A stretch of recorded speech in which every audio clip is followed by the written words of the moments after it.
اور جن کا مطمح نظر اصحاب کا طریقہ رہا اور انہی کا طور طریقہ اختیار کیا اور انہی کی روش پر گامزن ہوئے۔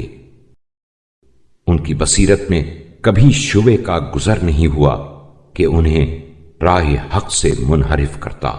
اور ان کے نقش قدم پر گام فرسائی اور ان کے روشن طرز عمل کی اقتداء میں انہیں شک و تردد نے پریشان نہیں کیا۔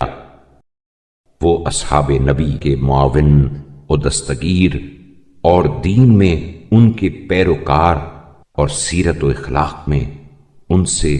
درس آموز رہے اور ہمیشہ ان کے ہم نوا رہے،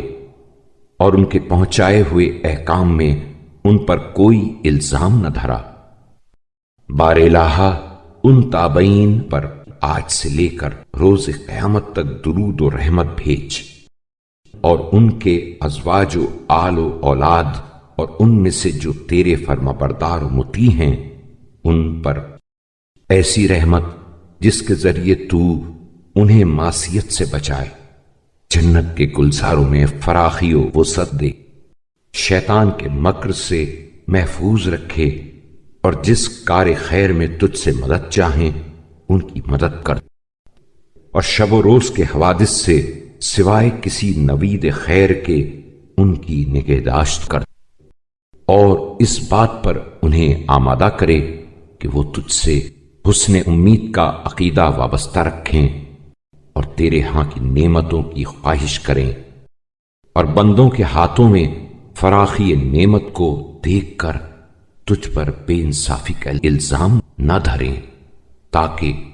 تو ان کا رخ اپنے امید و بیم کی طرف پھیر دے اور دنیا کی وسعت و فراخی سے